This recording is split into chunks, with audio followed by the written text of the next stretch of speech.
오늘 시편 131편의 말씀을 가지고 교만을 버려야 평안이 임한다, 교만을 버려야 평안이 임한다 라는 제목으로 하나님의 말씀 전하도록 하겠습니다. 저희들 시편의 말씀을 지난 한 주간 묵상을 했습니다. 어떠셨나요? 좋으셨어요? 스가랴 끝나고 이제 시편 지나가니까 좀 더 묵상하기가 훨씬 수월하셨죠? 우리가 읽었던 시편 120편부터 134편은 성전으로 올라가는 노래라고 하는 시편의 묶음집입니다. 성전으로 올라가는 노래. 성전은 뭐죠? 성전은 교회 건물이 아니라 주님입니다. 주님 만나러 가는 거예요. 그냥 성전을 향해 올라가는 게 아니라 하늘 보좌, 주님이 계시는 그곳으로 올라가는 거예요. 그래서 올라가다는 표현을 하는 것입니다. 그런데 그곳을 갈 때 사람들이 노래하며 갔다는 거예요. 그냥 한 게 아니고 노래를 부르면서. 120편부터 134편의 15편의 시는 하나님이 순례자, 주님을 향해 나아가는 사람들에게 너희들이 어떤 마음으로 주님 앞에 와야 되는지를 우리에게 가르쳐주고 있습니다. 제가 오늘은 핵심이 아니기 때문에 이 내용들 다 이야기할 수는 없지만, 성도는 예배를 향해 나아가는 그 기도와 감사와 찬양 속에서 하나님이 주신 은혜를 누립니다. 예배 그 자체도 중요하지만 예배에 나오면서 우리는 변화되고 하나님의 마음을 깨닫고 하나님이 우리에게 원하시는 뜻을 분별하기도 합니다. 그래서 예배 아니라 우리 삶 전체가 시편 120편부터 134편의 고백과 삶이 되어야 됩니다. 하나님의 말씀으로 우리의 삶이 늘 변화되고 늘 하나님의 말씀으로 우리 삶이 새로워지면 좋겠고요. 제가 이제 말씀 준비하다가 어떤 블로그 보다가 어떤 목사님이 쓴 블로그가 참 내용이 인상적이었습니다. 이렇게 돼 있어요. 주일 예배를 시작할 때 늘 느끼는 것은 주의 자녀들이 매우 연약한 상태에서 예배에 찾아온다는 사실이다. 화가 나 있는 지체들, 낙심한 지체들, 피곤한 지체들, 미움에 갇힌 지체들, 시비 걸고 싶은 지체들, 게으른 지체들, 음란한 상태로 있다가 그대로 예배에 온 지체들, 사역자들에 대한 못마땅한 지체들, 담임 목사 흉을 보다가 예배에 온 지체들, 가정 내에서 이리저리 부딪히다 온 지체들. 그러나 예배 가운데 주의 영이 임하시면 예배 마친 후에 지체들의 모습은 밝아진다. 용서의 마음을 갖고, 소망을 갖고, 거룩한 마음을 갖고, 감사하는 마음을 갖고, 존경하는 마음을 갖고, 겸손한 마음을 갖고 일어선다. 하늘의 양식과 생명수를 풍성히 먹고 마셨으니 한 주간 또 세상에서 자신 및 다른 사람들과 전투하며 살 것이다. 그리고 또다시 주일에 여러 모양으로 예배를 찾아올 것이다. 여러분 어떠세요? 저는 이 블로그 글을 보면서 맞다. 우리가 그런 마음으로 연약한 모습으로 주일날 오지만 주일의 예배, 하늘의 양식을 먹으면서 하나님 만나면서 우리의 모습이 변화되는구나. 매주 예배가 있다는 게 참 감사한 일이에요. 하나님을 만나러 온다는 것이 감사한 거예요. 하나님 앞에 설 수 있다는 것은 정말 당연한 것이 아니라 은혜입니다. 오늘도 우리가 예배를 통해서 하나님을 만나고 하늘의 양식을 먹고 하나님이 주신 은혜로 우리의 마음이 변화되고 새로워지기를 주님의 이름으로 축복합니다. 오늘 시편 131편은 다윗의 시입니다. 시편은 사람이 고백한, 하나님께 고백한 것을 하나님께서 받으시고 우리 인간들에게 다시 내려주신 것이죠. 그렇죠? 하나님의 말씀만 보면 어떤 기도를 해야 되는지, 어떤 고백을 하며 살아야 되는지 우리가 알지 못해요. 그런데 하나님은 시편을 우리에게 주심으로 너희들이 이러한 노래, 이러한 고백, 이러한 삶을 살기를 가르쳐 주십니다. 오늘 다윗은 성전에 올라가는 노래, 주님 앞에 가면서 항상 이러한 고백을 드렸습니다. 이러한 삶을 살기를 열망했습니다. 그리고 이러한 삶의 중심을 바라보면서 하나님을 의지했습니다. 저와 여러분도 이런 마음으로 예배드렸으면 좋겠고, 이런 마음으로 변화됐으면 좋겠고, 이런 마음으로 하나님 바라봤으면 좋겠습니다.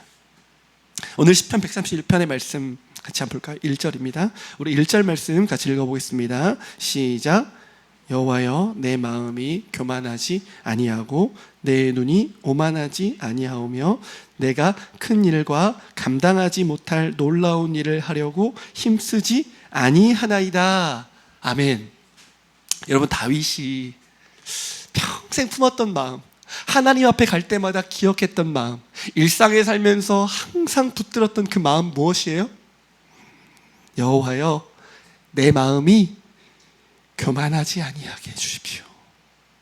여호와여 내 눈이 오만하지 아니하게 하옵소서. 주님, 내가 큰 일과 감당하지 못할 놀라운 일을 하려고 힘쓰지 아니하게 하옵소서. 여러분, 이 고백 무슨 고백일까요? 교만하지 않으려는 고백이에요. 교만한 삶을 살지 않으려고 하는 고백이에요. 사람은 정말 교만한 존재예요. 저와 여러분 안에 뿌리 깊은 가장 큰 죄가 뭐냐면 교만이에요. 우리는 이 교만, 누구나 다 교만하니까 괜찮다고 생각하며 삽니다. 대수롭지 않게 여기며 살아요, 교만을. 살인하고 음란하고 게으른 죄는 조금 무겁게 여기면서 정작 교만은 우리가 두려워하지 않고 살 때가 많아요. 그렇죠? 그런데 성경을 보면 교만보다 더 큰 죄가 있습니까? 없어요. 아담과 하와가 타락한 이유가 뭡니까? 교만 때문이에요. 뱀이 선악과를 따먹으면 하나님처럼 될 수 있다고, 너 그거 먹으면 하나님처럼 될 수 있다고 하는 교만한 마음으로부터 모든 죄가 다 시작됐어요. 교만은 인간이 타락한 죄의 본질이고 모든 죄의 시작점이에요. 교만한 마음을 가진 사람은 하나님을 예배할 수 없어요. 교만한 마음을 가진 사람은 하나님을 찾을 수 없어요. 교만한 마음을 가진 사람은 하나님과 반드시 단절되게 되어 있어요. 그래서 교만은 너무 무서운 죄입니다. 예배 나올 때 우리는 항상 무엇을 점검해야 돼요? 교만한 마음을 점검해야 돼요. 다윗이 오늘 고백한 걸 보세요. 여호와여 내 무엇이? 마음이. 여러분, 교만이 사전적인 의미로 뭡니까? 스스로 높은 채 하는 거죠. 그런데 성경은 교만을 이렇게 말합니다. 우리 시편 10절부터 4절까지 같이 한번 읽어보겠습니다. 시작. 악인은 그만한 얼굴로 말하기를 여호와께서 이를 감찰하지 아니하신다 하며 그의 모든 사상에 하나님이 없다 하나이다. 아멘. 여러분, 교만이 뭐예요? 하나님 없어. 하나님 없이도 잘 살 수 있어.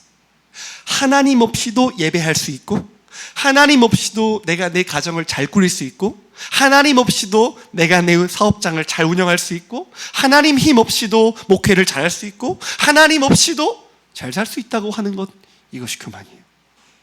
하나님 없이도, 하나님 도움 없이도. 사랑하는 여러분, 우리 인간은 하나님 없이 할 수 있는 게 아무것도 없습니다. 하나님이 도와주시지 않으면, 하나님이 숨쉬게 해주시지 않으면, 하나님이 발붙일 땅을 주시지 않으면, 하나님이 나의 생명을 유지해 주시지 않으면 우리는 아무것도 할 수 없는 존재죠. 그런데 우리는 교만이라는 것을 경계하지 않고 살아갈 때가 너무나 많습니다. 교만은 마음에서 일어나요. 마음은 지정의의 중심, 우리 인생의 중심이에요. 그래서 교만이라는 것은 우리 마음 깊숙한 곳에서부터 일어나요. 우리 마음을 들여다보지 않으면, 우리 마음 깊숙한 곳을 바라보지 않으면 내가 얼마나 교만한 사람인지 우리는 알 수 없어요. 마음에서부터 시작되는 것이 교만이에요. 그래서 우리는 항상 마음을 들여다봐야 돼요. 신앙생활하면 게으름에 우리가 빠집니다. 그냥 살 때가 많아요. 사랑하는 여러분, 게으름은 큰 죄입니다. 왜냐하면 우리 마음을 돌아보지 않는 죄이기 때문에 그래요. 하나님 앞에서 우리 마음에 보이지 않는 내 자신이 하나님 없이도 살 수 있다고 하는 교만한 그 마음이 우리 마음 가운데 얼마나 쉽게 찾아오는지, 사랑하는 여러분, 저와 여러분은 끝없이 우리 마음을 살펴야 합니다. 교만한 우리가 겸손해질 수 있는 길은 무엇입니까?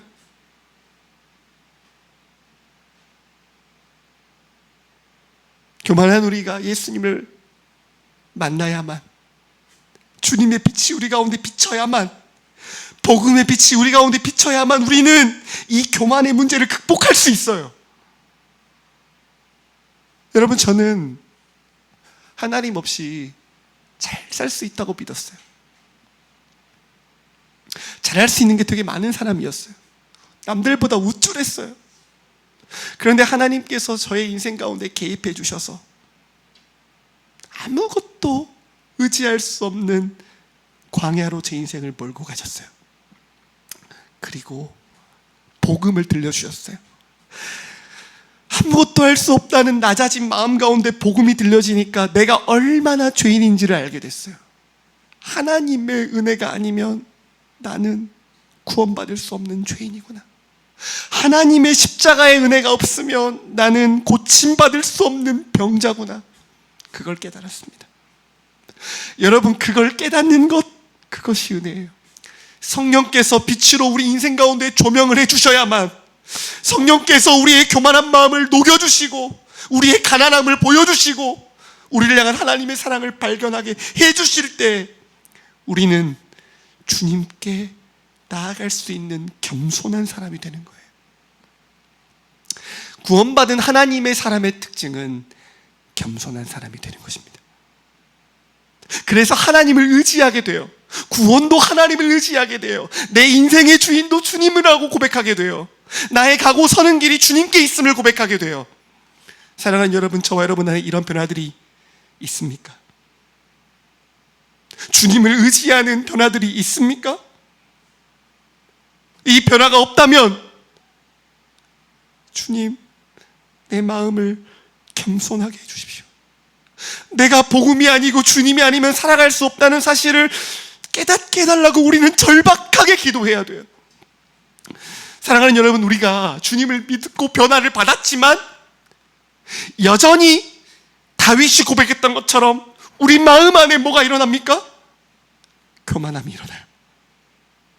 우리도 모르게 내가 무엇을 할 수 있는 것처럼 생각해요. 내가 무엇을 내 스스로 이룰 수 있다고 생각해요. 여러분, 가인이라는 사람이 있었습니다. 창세기 4장에 가인과 아벨. 가인이 아벨을 죽여요. 그런데 하나님이 가인을 향해서 뭐라고 말씀하냐면, 가인아, 두려워하지 말라. 내가 너를 지켜주겠다.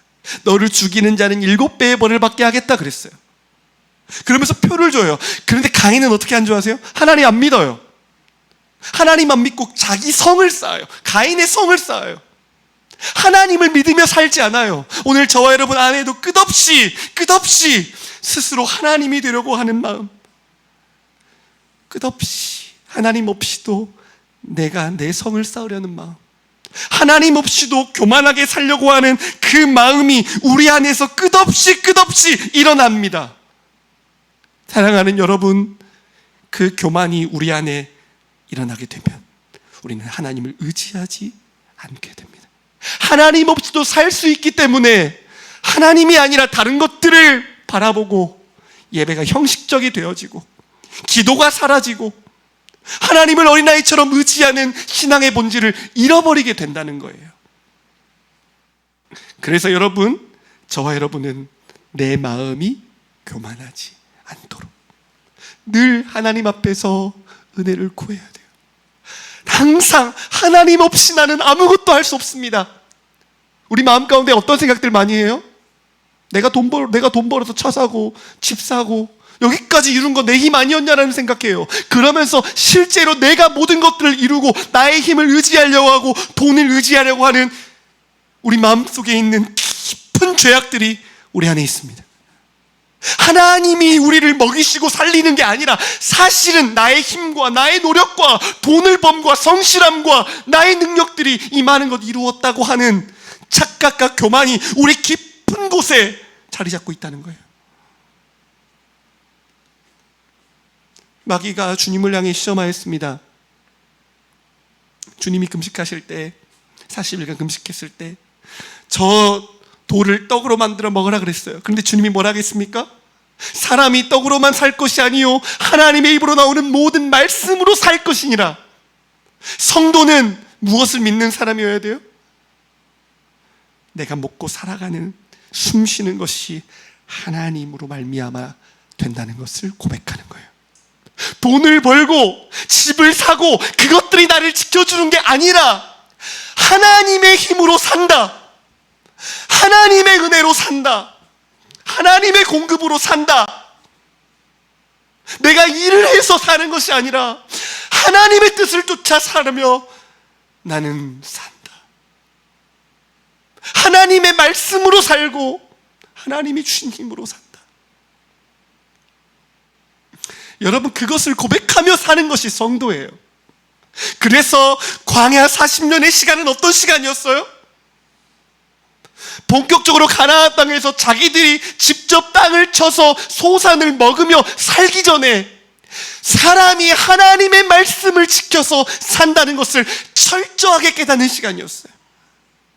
우리의 각오, 우리의 멈춰서는 모든 것들이 하나님께 있다는 것을 고백하며 사는 시간이 광야 40년의 시간이었어요. 우리 하나님 말씀 하나 더 볼까요? 잠언 3장 34절 말씀입니다. 같이 한번 읽겠습니다. 시작. 진실로 그는 거만한 자를 비웃으시며 겸손한 자에게 은혜를 베푸시나니. 여러분, 다윗은 이 사실을 너무 철저하게 깨달았어요. 거만한 자를 주님은 비웃으세요. 하나님을 의지하지 않고 스스로 살 수 있다고 하는 사람들 비웃고 낮추시지만 겸손한 자에게 은혜를 베푸신다는 것을 다윗은 항상 기억하며 살았어요. 여러분, 다윗은 어떤 사람이었습니까? 다윗은 8째, 그 아버지가 사무엘이 왕의 기름을 부른다고 자기의 자녀들을 데리고 오라고 할 때 8째인 목동 다윗을 부르지도 않았어요. 그는 왕이 될 만한 자격이 없다고 생각한 사람이었어요. 그런데 하나님은 어떤 다윗을 왕으로 삼으셨어요? 지극히 작다고 여기는 겸손한 다윗. 그렇죠? 그 겸손한 다윗을 하나님은 세우셨어요. 다윗은 그것을 알았어요. 나는 자격이 없는 사람이지만, 나는 주님이 없이는 아무것도 할 수 없는 자였지만, 목동에서 양을 치면서 사자와 곰을 지켜가면서 하나님을 의지하며 살았던, 하나님을 두려워했던 다윗을 하나님은 선택하셨어요. 끝까지 다윗은 하나님 앞에서 그 마음을 가지고 살았어요. 골리앗, 엄청난 장수였던, 엄청나게 거대했던 골리앗을 이기며 교만했던 다윗도 교만하지 않으려고 했어요. 모든 것이 하나님의 은혜임을 고백하고 겸손하게 살려고 했어요. 누구보다도 많은 업적을 이루고 누구보다도 높은 곳에 갈 수 있었지만, 다윗은 하나님 앞에서 끝없이 자기를 낮추고 하나님이 함께하지 않으면 아무것도 아님을 고백했던 사람이었어요. 사랑하는 여러분, 다윗은 오늘 뭐라고 합니까? 내 마음이 교만하지 아니하고 내 눈이 오만하지 아니하오며 그랬어요. 마음과 눈이 교만과 오만을 따르지 않으려고 했어요. 내 마음이 눈을 통해 나와요. 눈은 마음의 거울이에요. 악인은 눈에서부터 교만하고, 악인은 눈에서부터 하나님을 인정하지 않고, 악인은 눈에서부터 자신의 힘을 자랑해요. 그러나 다윗은 몸과 눈은 전 몸의 모든 등불과 같은 역할을 하잖아요. 자신의 몸과 눈이 교만한 자리에 서지 않도록 자신의 삶을 철저히 경계하면서 교만을 버리려는 삶을 살았다는 거예요. 저와 여러분이 하나님의 은혜로 예수 그리스도를 보게 되었고, 우리의 교만의 죄를 회개할 수 있게 되어서 주님을 우리 인생의 구주로 고백하는, 우리 인생을 가장 낮은 자를 하나님의 도움 없이는 살 수 없다는 것을 고백하는 인생이 되는 은혜를 받은 자가 누구입니까? 저와 여러분이에요. 그러나 저와 여러분은 항상 무엇을 경계해야 됩니까? 내 스스로 주인이 되는 자리를 경계해야 합니다. 내 스스로 하나님을 의지하지 않고 살려고 하는 우리 마음과 우리의 눈과 우리의 삶의 방향을 항상 경계하며 하나님 앞에서 우리 자신을 돌아보아야 합니다. 세 번째로 다윗은 무엇을 하지 않으려고 힘썼다고 합니까? 우리 같이 한번 읽어볼까요? 내가 큰 일과 감당하지 못할 놀라운 일을 하려고 힘쓰지 아니하였나이다. 여러분 그랬어요. 여러분 다윗은요 누구보다 큰 일을 할 수 있었던 사람이에요. 그렇죠? 이미 다윗 때 가장 많은 영토를 차지했어요. 다윗보다 더 위대한 왕은 없어요. 이스라엘은 다윗의 별을 지금도 노래하고 있어요. 그런데 다윗은 항상 뭘 고백하고 있습니까? 내가 큰 일, 그리고 감당하지 못할 놀라운 일을 하려고 항상 힘쓰지 않는 삶을 사는 거예요. 뭔가 대단한 업적을 세우려고 하는 삶을 조금도 살지 않았다는 말이에요. 그럼 다윗은 어떤 마음을 가졌을까요? 겸손하게 하나님이 주신 시간 속에서 하나님이 주신 만큼 하나님이 맡겨주신 그것만 하려고 했다는 거예요. 내가 무엇을 쌓아서 더 높아지고 하나님의 자리에 올라서 어떤 영광을 받으려고 하지 않고 하나님이 나에게 맡겨주신 그것, 하나님이 나를 보내주신 그 자리, 하나님이 내게 허락하시는 그 시간과 역량과 상황 속에서만 살려고 한 거예요. 철저히 주님의 주권을 고백하며 살았던 것이 다윗의 삶이었다는 것을 알 수 있어요. 여러분 다윗이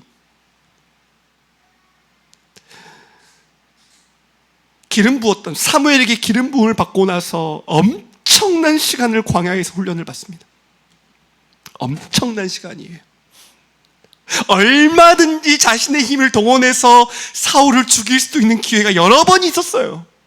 얼마든지 자신의 힘으로 대단한 일을 할 수 있었어요, 다윗은. 그러나 뭐예요? 하나님께 맡겨요. 하나님께 자신의 인생을 맡겨요. 하나님이 내 삶을 이끄신다. 하나님이 내 삶을 왕이시다. 하나님의 시간 속에서 하나님의 방법으로 하나님께서 만들어 가실 일을 기다리며 살아요. 헤브론에서 그가 왕이 되었어요. 그리고 나서 7년 6개월이라는 시간이 흐른 뒤에 온 예루살렘, 온 이스라엘의 왕이 됩니다. 7년 6개월이라는 시간 속에서 다윗은 또 기다려요. 또 하나님의 때와 하나님의 방법을 기다려요. 내 힘과 내 방법으로 놀라운 일을 하려고 하지 않고 하나님을 신뢰하고 하나님께 맡기고 하나님이 이끄시는 길에 자신의 삶을 온전히 내어 맡기는 겸손한 삶을 살아요. 여러분, 교만한 사람은 어떤 사람입니까? 하나님보다 앞서 나가요. 교만한 사람은 하나님의 자리에 서려고 해요. 내가 내 인생을 주도하려고 하고 더 큰 일을 하려고 하고 하나님이 맡기신 그 일보다 더 놀라운 일을 꿈꾸면서 괴로운 인생을 살아가요. 오늘날 이 시대는 어떤 시대입니까? 자신의 힘으로 많은 것들을 이룰 수 있다고 말하는 시대예요. 신분이나 삶의 모든 배경을 뛰어넘어서 노력하면 성공할 수 있다고 말하는 시대를 우리 모두가 살고 있어요. 그러면서 이 시대의 이 흐름 속에서는 하나님 없이도 얼마든지 그러한 삶을 살 수 있다고 하는 정보와 SNS와 그 많은 지식들을 동원해서 그 모든 과학적인 능력들을 동원해서 얼마든지 우리가 더 잘 살 수 있다고 하는 그런 시대적 흐름 속에서 저와 여러분이 살고 있어요. 수많은 돈을 버는 사람들, 수많은 것을 소유한 사람들, 그런 사람들을 보면서 나도 그렇게 될 수 있다는 생각을 하면서 살아가요. 그러나 그 사람들이 어떻게 삽니까? 자신의 주인된 인생을 살고 그것들에 노예된 삶을 살면서 자유한 것이 아니라 오히려 종이 되고 오히려 수고하고 짐을 지고 비교와 강박과 두려움과 불안과 염려를 가지고 살아가요. 많은 것을 얻으면 평안이 올 것이라는 착각을 하며 살아가요. 여러분, 인생은 아무리 많은 돈을 가지고 있고 아무리 많은 것을 얻어도 불안할 수밖에 없어요. 인생은 한 치 앞을 내다볼 수 없는 것이 우리 인생이에요.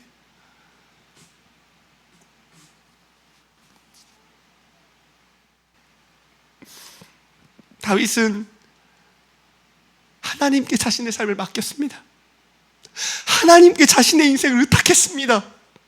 더 많이 가려고, 더 많은 놀라운 일을 하려고 하지 않고 하나님께 온전히 맡겨서 온전한 평안함을 누렸어요. 2절 말씀 우리 같이 읽도록 하겠습니다. 시작. 실로 내가 내 영혼으로 고요하고 평온하게 하기를 젖된 아이가 그의 어머니 품에 있음 같게 하였나니 내 영혼이 젖된 아이와 같도다. 젖을 먹는 아이는 어머니의 가슴을, 어머니의 품을 누리지를 못하죠.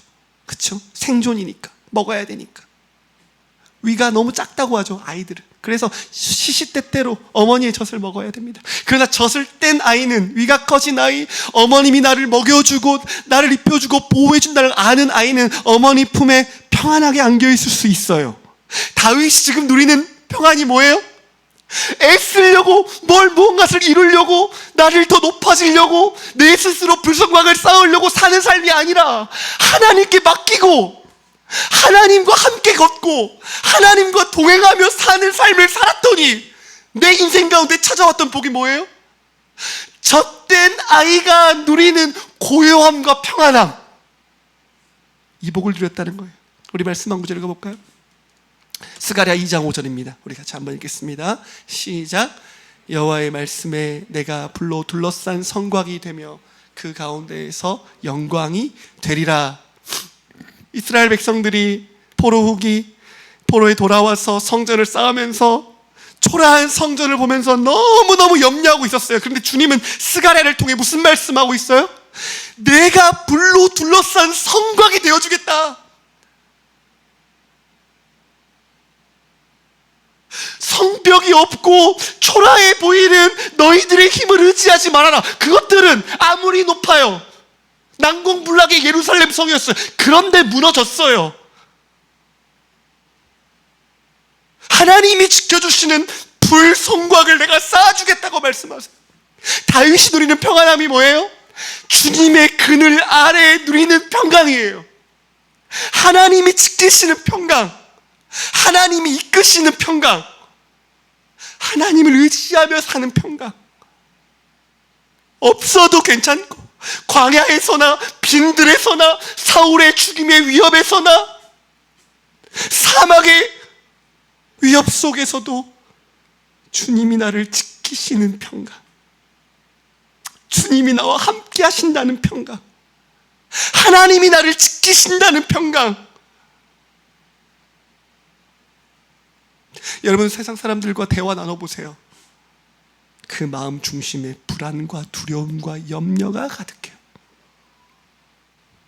그 마음 가운데 불안과 염려가 너무너무나 가득해요. 그래서 있어도 불안, 없어도 불안, 미래에 대한 걱정, 이런 것들이 자신의 인생을 지배해요. 그러나 그리스도인들은 그들과 무엇이 다릅니까? 세상과 무엇이 달라요? 우리는 하나님 아버지를 신뢰하고 하나님 아버지께 내 인생을 맡겨요. 내가 내 인생의 주권을 가지 않으려고 해요. 하나님이 가라고 하신 만큼, 하나님이 내게 주신 만큼, 하나님이 기다리라고 하면 기다리고, 그러나 그것이 망하는 것이 아니라 가장 좋고 가장 완전하고 가장 확실한 기름을 우리는 믿어요. 그래서 불안한 상황 속에서도 염려하는 것이 아니라 감사해요. 빌립보서 4장 6절과 7절에 보면 이렇게 말합니다. 아무것도 두려워하지 말고 너희 모든 것을 감사함으로 하나님께 아뢰라. 그리하면 모든 지각에 뛰어난 하나님의 평강이 그리스도 예수 안에서 너희 마음과 생각을 지키시리라. 사랑하는 여러분, 오늘 저와 여러분 마음 가운데 무엇을 품어야 합니까? 이 다윗의 마음을 품어야 해요. 겸손한 마음을 품어야 해요. 그랬을 때 주님이 우리를 지키시는 거예요. 그것은 복음만이 우리를 가능하게 해요. 우리 마음 가운데 괜찮아가 아니에요. 주님이 주시는 약속과 주님이 주시는 말씀만이 다윗이 누리는 참된 평안을 누리게 한다는 거예요. 제가 이번 주에 너무너무 마음이 불안했어요. 너무너무 마음이 불안했어요. 제가 아내에게 그랬어요. 나 너무 불안하다. 제가 외부 집회 가서도 뭔가 탐탁지 않고, 뭔가 교회도 뭔가 정체되어 있는 것 같고, 내 자신도 하나님의 은혜가 없는 것 같은 그러한 시간들을 보내면서 하나님 너 함께 하시는 건 아닐까, 이런 불안과 이런 염려들이 제 인생을 지배하고, 불안하고 염려하니까 하나님을 떠나려고 해요. 그런데 시편 말씀을 딱 읽는데 제 마음 깊숙한 진짜 문제는 환경의 변화가 아니었다는 것을 알게 됐어요. 제가 목사님들을 만나보면서 목사님들이 그런 말을 해요. 목회 행복하세요 목사님? 저한테 그래요. 개척교회 목사잖아요. 다 염려하잖아요 목사님들이. 목사님 개척했는데 행복하세요? 근데 제가 글쎄요 그런 거예요. 근데 저한테 그런 말을 해요. 목사님 5명이 있어도 불안하고 100명이 있어도 불안하고 500명이 있어도 불안한 거예요. 수가 문제가 아니에요. 100명이 있으면 괜찮을까요? 500명이 있으면 괜찮을까요? 그거 아니에요. 진짜 문제는 수가 아니라 환경이 아니라 하나님을 놓쳐버리는 교만이었다는 걸 제가 알게 됐어요. 내가 하나님 없이도 할 수 있다는 마음, 내가 내 인생의 주인 되려는 마음, 하나님보다 앞서가려는 마음, 하나님을 신뢰하지 못하는 그 마음, 하나님이 받으시는 영광을 내가 받으려고 하는 그 마음이 문제였어요. 교만함이 문제였구나. 그 교만한 마음이 한번 우리 마음을 찾아오면 하나님은 보이지 않아요. 환경만 보여요. 욕심만 보여요. 탐심만 나요. 뱀이 하와에게 이것 먹으면 하나님처럼 될 거야 할 때 더 이상 하와는 누구의 말도 들리지 않아요. 보암직도 하고 먹음직스러운 그것만 보여요. 그거 하면 되겠지, 그거 하면 성공하겠지, 그거 하면 채워지겠지. 아니에요. 그것을 먹었는데 하와는 행복했나요? 아니요. 도리어 수치스러웠어요. 얻었는데 허망했어요. 왜요? 우리의 진짜 불성과하게 되어주시는 분은 하나님이에요.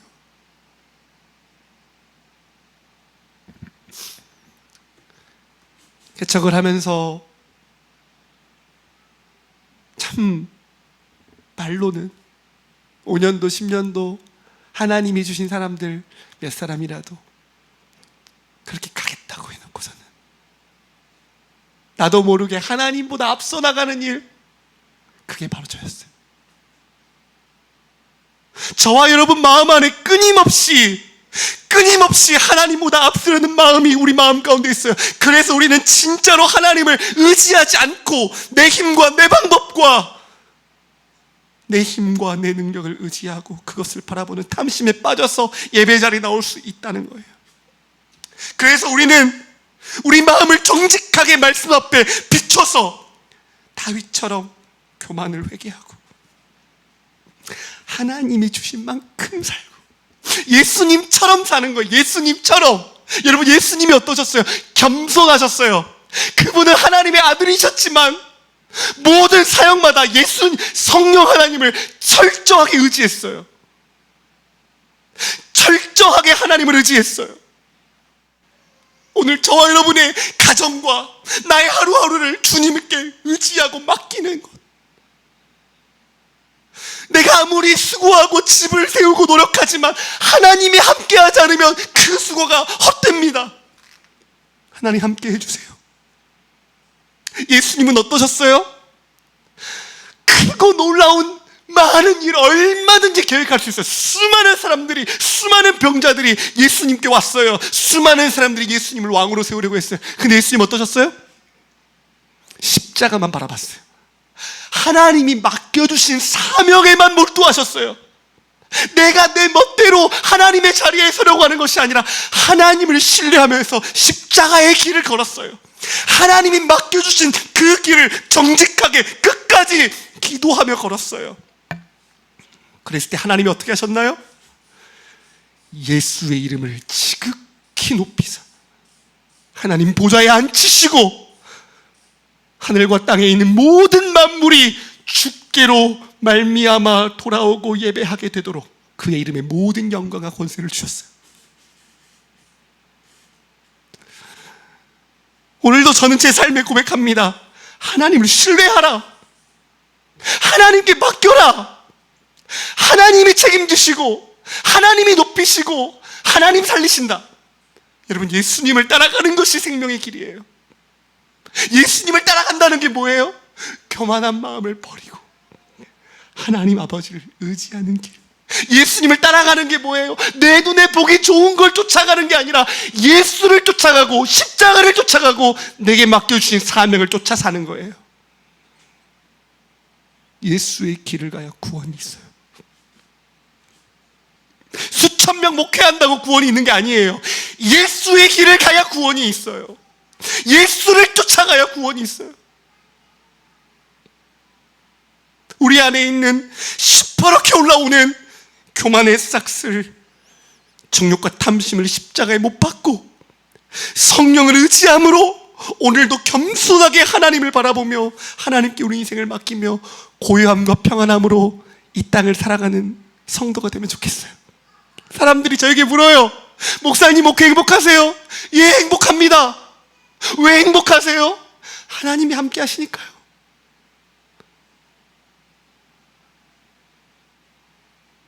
하나님이 함께 하시고 하나님이 나를 훈련시키시고 하나님이 나를 먹이시고 하나님이 나를 입히시니까요.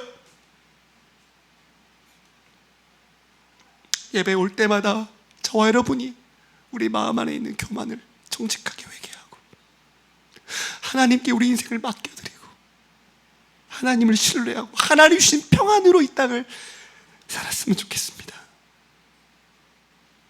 3절 같이 한번 읽겠습니다. 시작. 이스라엘아, 지금부터 영원까지 여호와를 바랄지어다. 한 번 더 읽을게요. 이스라엘아, 지금부터 영원까지 여호와를 바랄지어다. 여러분, 저는 이 고백이 너무너무 감격스러워요. 자신의 고백이잖아요. 다윗이 1절과 2절은. 그런데 3절은 자신의 고백에서 공동체를 향한 선포로 끝나요. 공동체를 향한 초청으로 끝나요. 이스라엘아, 하나님의 백성들아, 지금부터 영원까지 한시도 한순간도 놓치지 말고 지금부터 영원까지 여호와를 바랄지어다. 다윗이 하나님을 의지하고 살아보니까 너무너무 좋은 거예요. 다윗이 잘 됐으니까 좋다고 말하는 사람도 있겠죠. 아니요. 고난을 받을 때도, 광야에 있을 때도, 사람들이 버린 것 같을 그때에도 다윗은 주님을 바랬어요. 그리고 하나님이 건지시는 평강 가운데 그는 살았어요. 그는 주님을 의지하며 살며 겸손히 주와 함께 걸어가는 그 복과 그 평강이 얼마나 값진 것인지를 알았어요. 그래서 그 복이 이스라엘 모두가 누렸으면 좋겠다고 선포하는 거예요. 이스라엘아, 지금부터 영원까지 여호와를 바랄지어다. 저와 여러분의 고백이 되기를 소원합니다. 성도의 고백이 되기를 소원합니다.